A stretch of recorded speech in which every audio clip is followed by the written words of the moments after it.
Hey everyone, and welcome back to the Waxcast episode 21, our first episode of the new year 2021. Oh, I didn't even mean for that to happen. 21st episode in year 2021. Crazy stuff. But today I am joined by a friend of mine, the executive director of Republicans for National Renewal, Mark Ivanyo. Mark, thank you for joining us.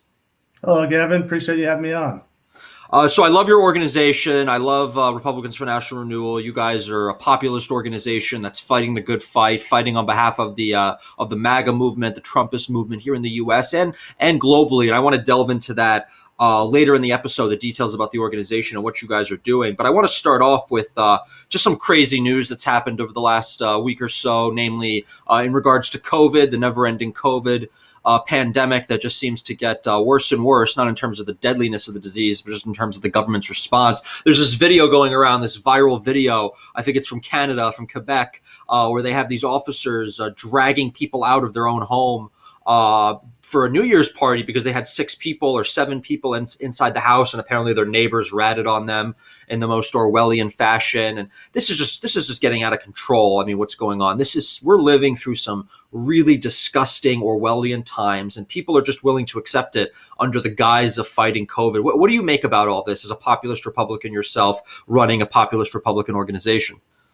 Right. You're exactly right, Gavin. It seems like when you hear people like Trudeau speaking about a great reset, basically you having huge governmental control being imposed on people under the guise of safety. Right. Our founding fathers talked about this. You know, those who are willing to sacrifice liberty for safety deserve neither. And that's what you're seeing here. And it's not just in Canada, although that is alarming because they are our neighbor.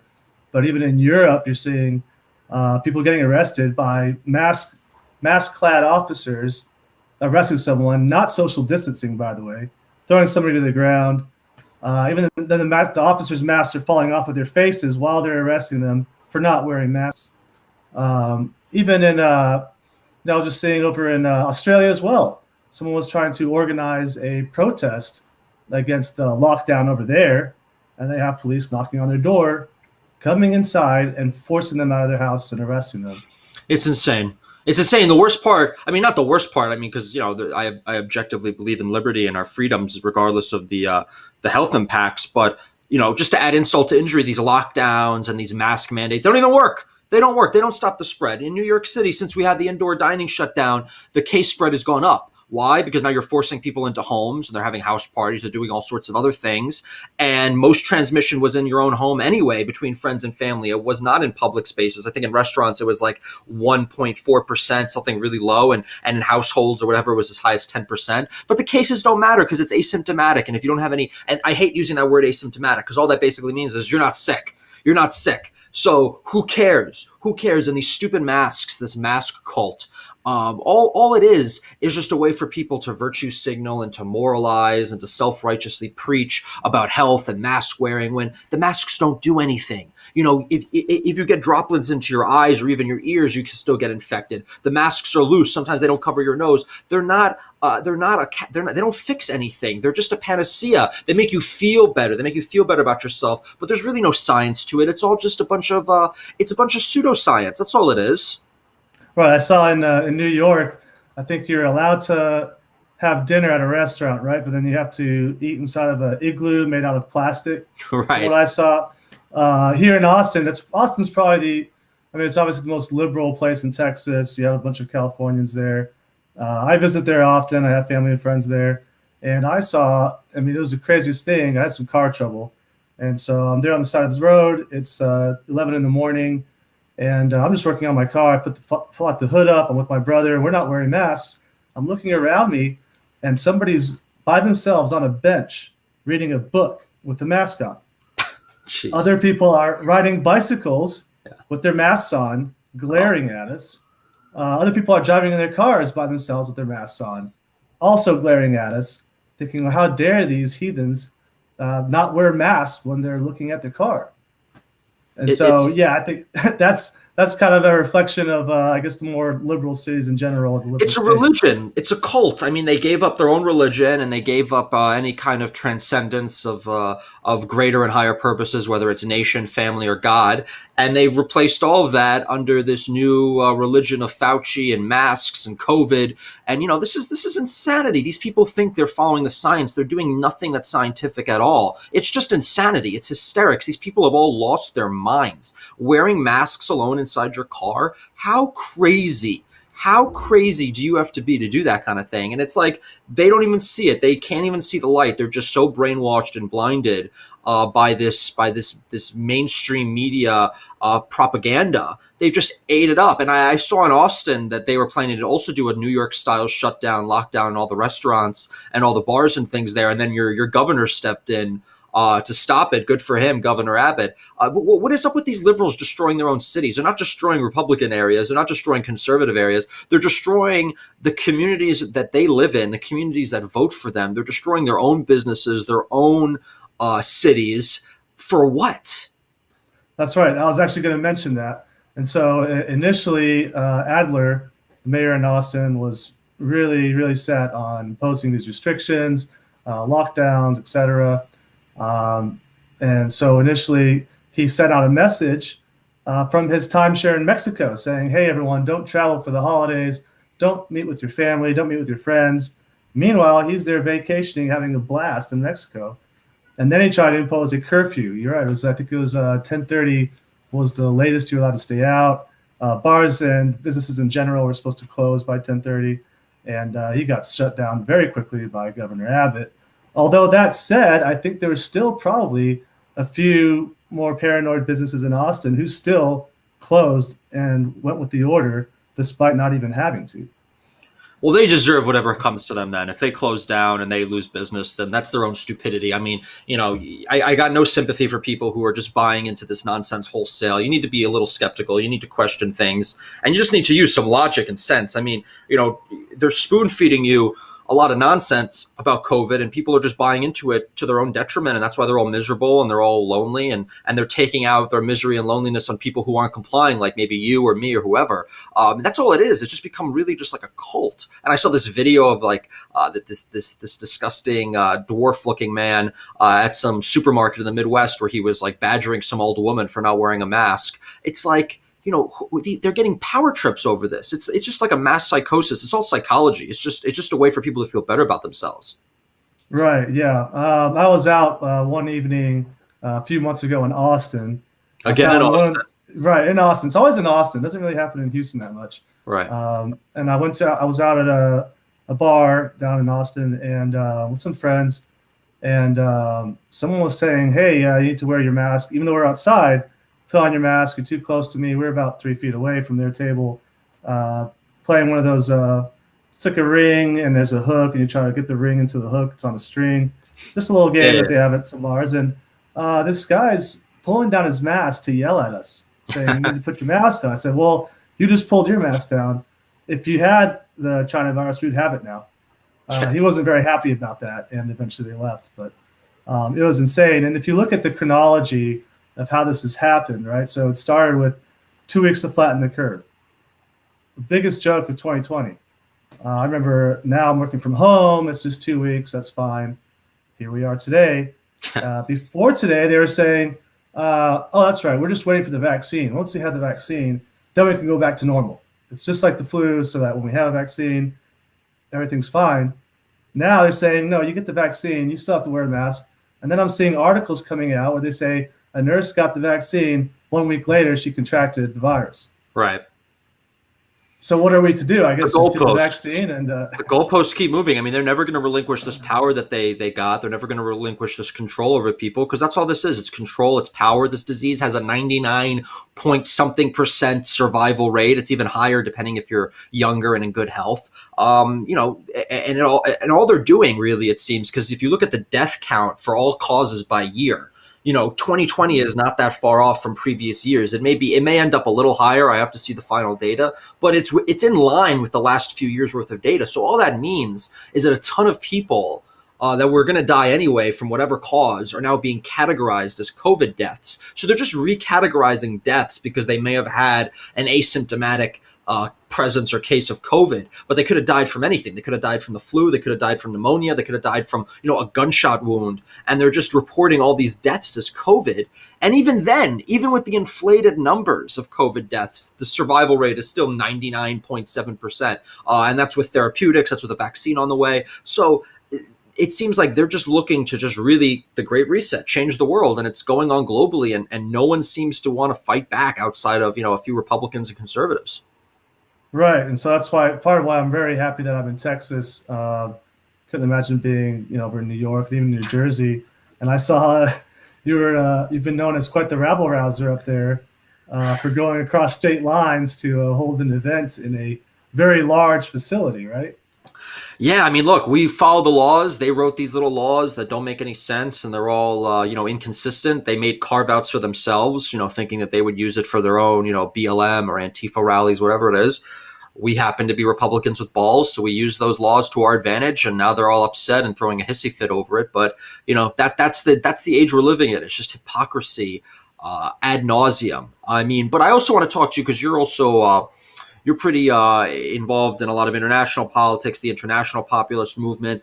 And there are a few places that are doing things a little better, a little more normal outside of the U.S., a place like, say, Brazil and our friend Bolsonaro down in Brazil. What do you make of what's going on in Brazil and how Bolsonaro and maybe other, more right-wing populist leaders have been handling this COVID nonsense? Right. Well, I've seen that Bolsonaro has been very outspoken against it. I think Jair Bolsonaro said something along the lines of, was it only homosexuals wear the masks? Something along those lines. But I mean, his point, I can agree with his point where, typically if you're going to be wearing that mask, even when, you're around a bunch of people or you're touching it all the time or it doesn't fit properly, why are you even wearing it aside from your own personal fear? Right. So I think that probably the more right-wing areas across the world who are dealing with this issue, they're being far more reasonable. If you can go to a grocery store full of people, wearing the mask probably isn't going to help you out. Take the risk on your own. If you are worried and you have a legitimate health concern, then that's understandable, but then don't go out to crowded places. Right. Well, that's the insanity that, you can't, sit in a restaurant at 25% capacity with, dividers and the fans and all the different precautions and measures they've taken. But you can go to a Walmart and you can cram into a Walmart, shoulder to shoulder. You could cram into an international flight shoulder to shoulder, but that's fine. But you can't eat in a socially distanced restaurant. I mean, this just seems designed. These policies just seem designed to destroy small businesses, destroy all the non-corporate economic activities in this country, and centralize more wealth and power in a few people, an oligarchy. And that seems to be going on across the world. So, you talk about these conspiracy theories, this Great Reset, whatever the hell it is, it's happening. It's happening. And they've gained tons of power. And we've seen how sociopathic a lot of these governors are. I mean, Cuomo is a textbook sociopath. I mean, he is not going to relinquish control unless he gets, unless we fight back against him, we push back and he gets sued or he gets shut down by SCOTUS, because that's the only times we've seen victories here. And people are just hoping that this is going to go away. It's not going to go away until we fight back. Right. So COVID is a perfect subterfuge. The government could do all kinds of things to keep us really safe. For example, some people's houses burn down and sometimes people die in those fires. What the government could do to prevent fires is have a bureaucrat come to your house every night at 10 p.m. and make sure the stove is off, make sure no candles are still burning. They could do that, and we'd probably have a few less deaths from fires in the house. Right. They could probably force all car manufacturers to install a breathalyzer interlock on the steering wheel of every single car sold in America. That would probably substantially drive down deaths from drunk driving. But the beauty about America and the whole system is that you're allowed to take risks. The government can't stop you from taking certain reasonable risks. Likewise, with COVID, you should be able to make the risk. If you know you're going somewhere and there's going to be a lot of people there, you can take that risk, knowing that there might be a chance that you could be in contact with somebody who has it, but hopefully you're not. I mean, I went out grocery shopping within those 2 weeks of flattening the curve, and I was at Kroger, and I'm looking around at the meat section, and someone walks up and standing about a foot from me, and there's signs all over the place saying social distance. I'm thinking, what are we even doing here? We're supposed to be social distancing, and I'm looking at this guy next to me. People are walking right in front of me. People have their masks halfway down. And I thought, what a joke. You can't force all these people to follow these rules. Medical theater. But, some people are. I mean, I think it just depends on the part of the country. I mean, here in New York, I mean, I get glared at all the time for not wearing a mask. No one ever says anything to me. I think it's because I have resting bitch face.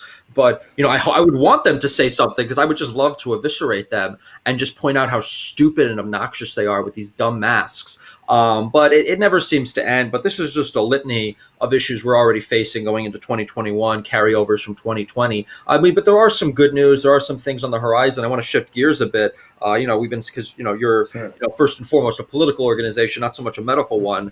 But we've been seeing what's been going on in Congress, and it seems like there is some momentum building for this January 6th showdown in terms of the certification of these slates of electors. And it seems like a lot of 140 members of the House and about 12 members of the Senate as of now are planning to object. And these objections, they have a historical precedent, I think in 1876 with Rutherford B. Hayes versus Samuel Tilden. And they had a similar showdown there. And then it ended up being the election went to Rutherford B. Hayes, despite Tilden winning, more electoral votes than the popular vote. So, I mean, there is some precedent here. What do you think is going on? Do you think this is a positive development? You still think Trump has a chance with all this? Yes, I think he absolutely has a chance. We have a lot of people lining up to be on Trump's side.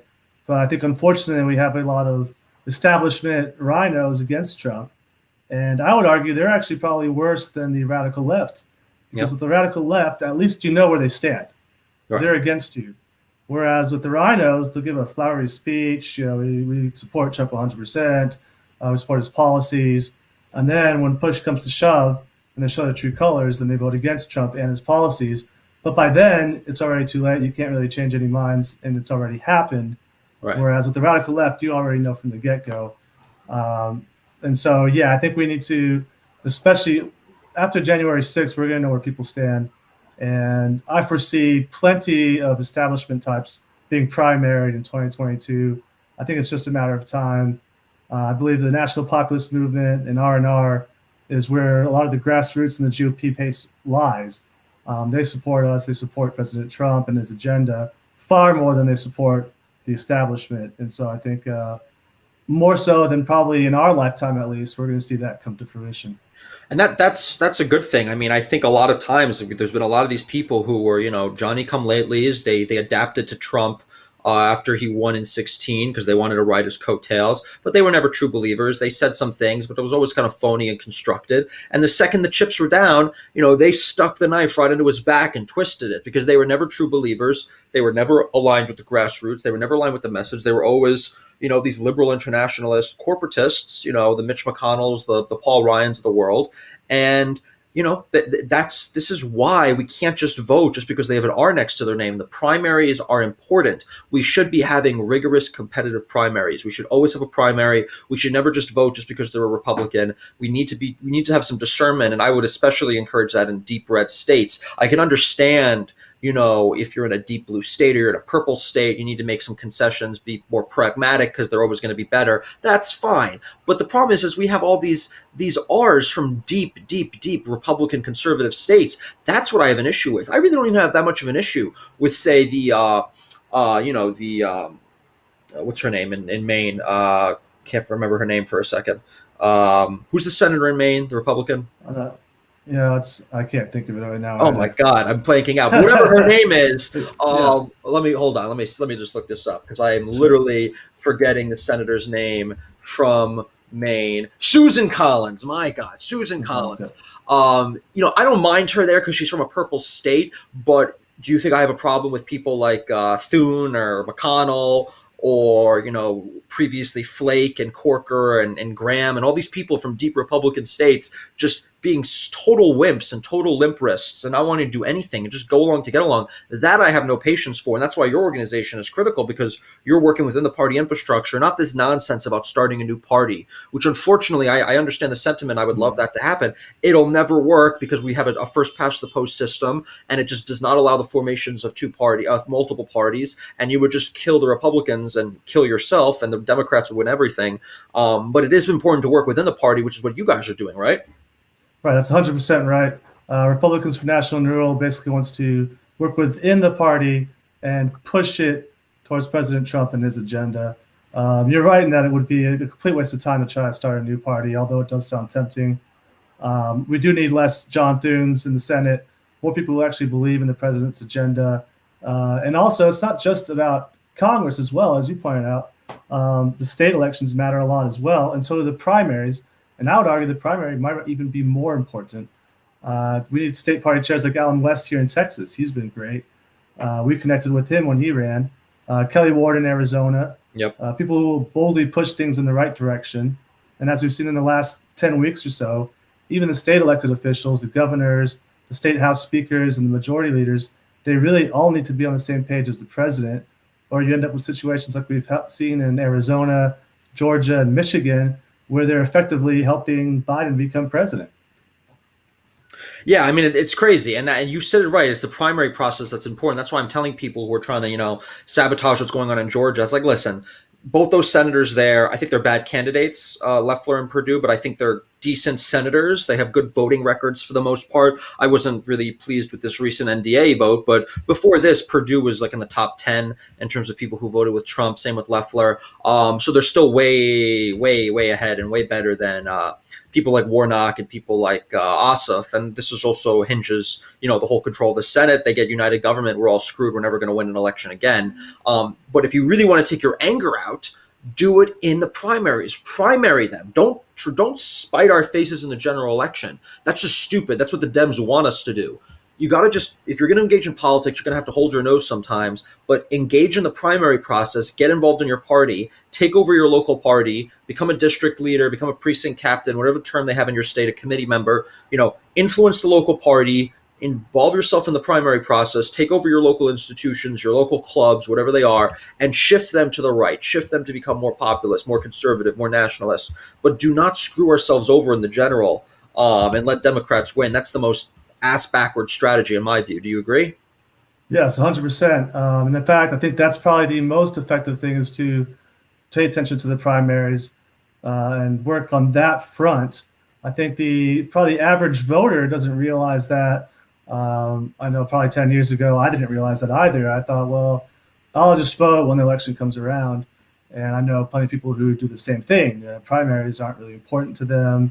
They just, for some reason or another, they really aren't into it because it's not, I guess it doesn't get as much media attention maybe, right. But it's 100% very crucial, especially in these times when you have people of the same party, but they are so different when it comes to ideology and policies they support. And that's part of what R&R has been doing. We've been setting up new young Republican groups throughout the country, basically run by national populist activists. For example, in Washington State, of all places, we have 4. We're working on setting up new ones in Kansas, Connecticut, Colorado, and Michigan. And also big credit goes to Dio Buxiguez, Seth Siegel, and Bonquai Bryant, who I know you're familiar with, Gavin. Yes, they have done a tremendous job in helping to set up these national populist young Republican groups.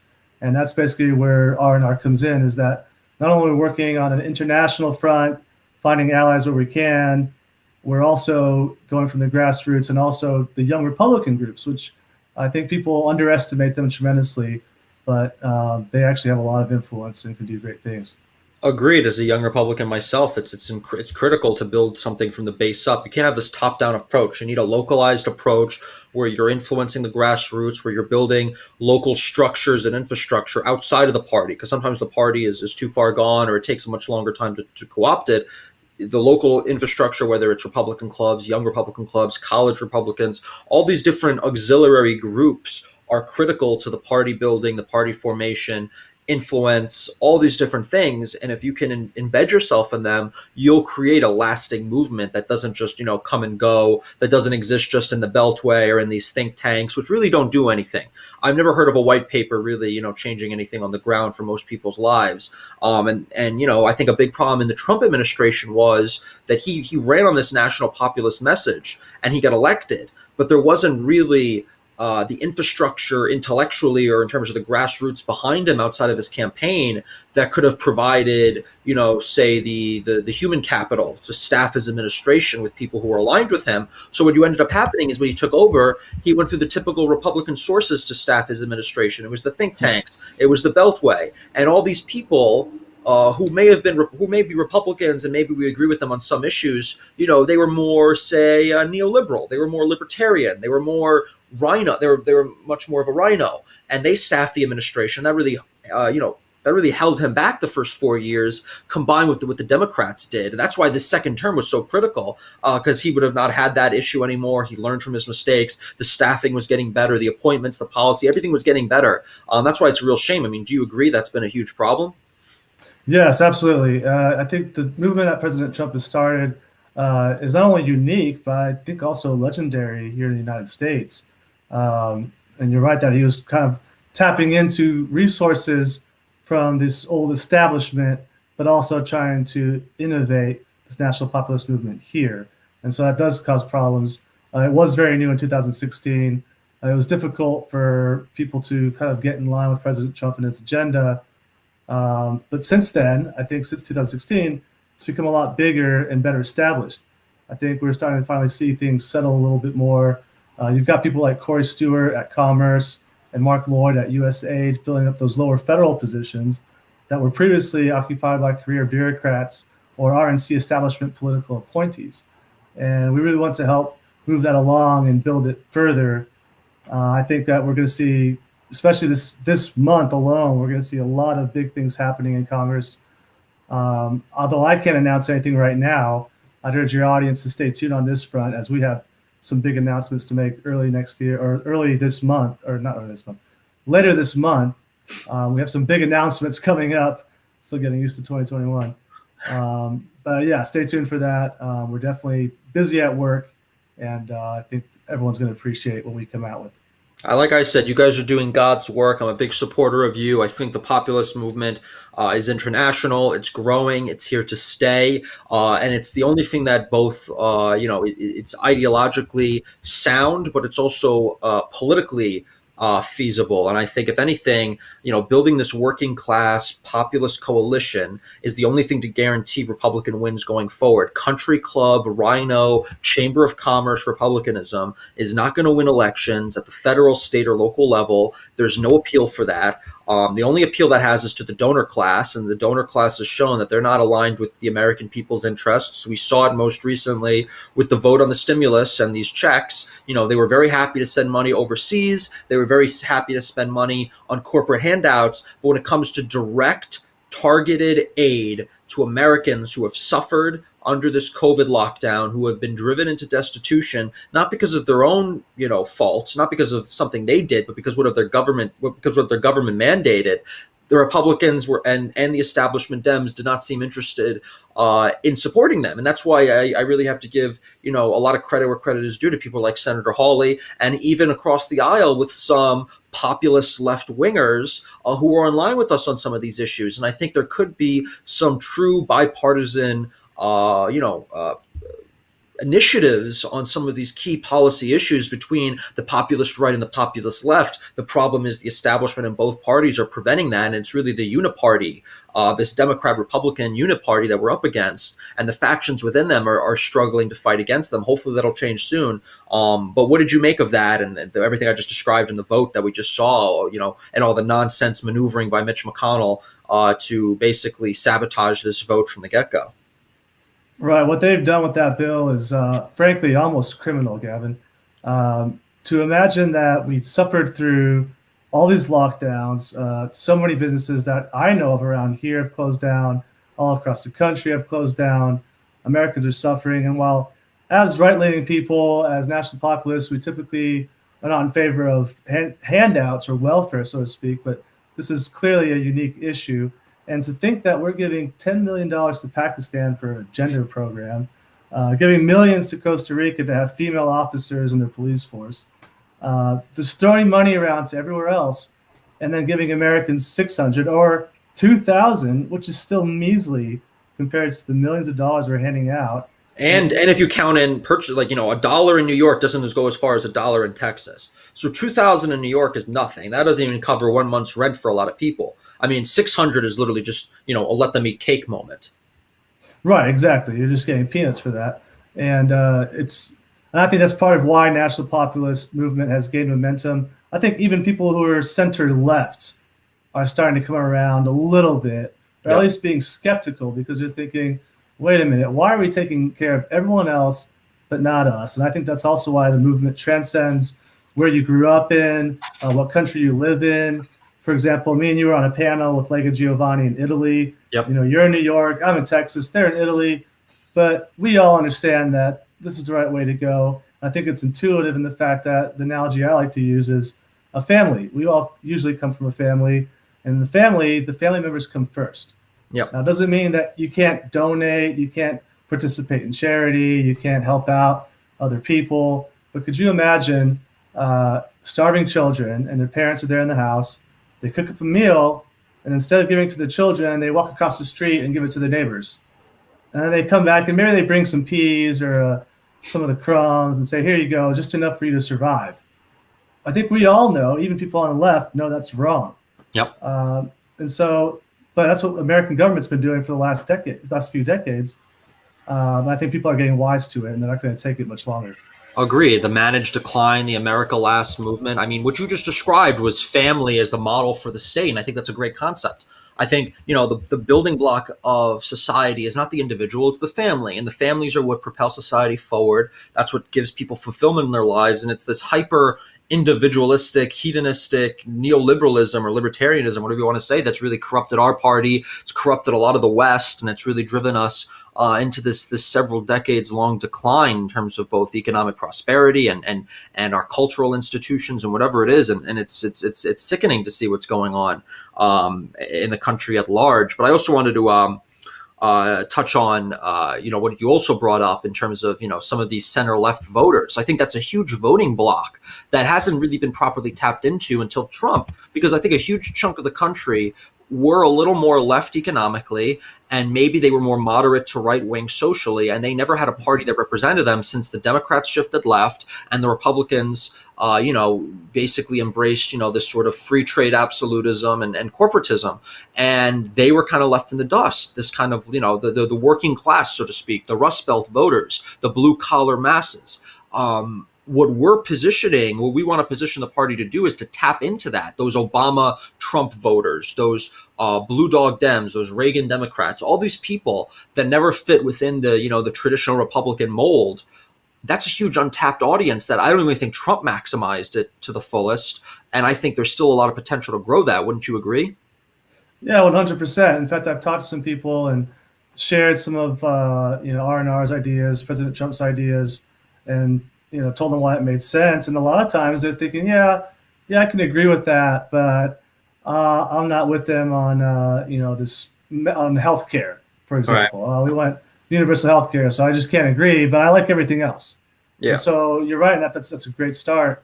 I think these lockdowns, the silver lining for them is that it's actually pushing, I think, a lot of people who would be those moderate liberals just to be moderate on the right.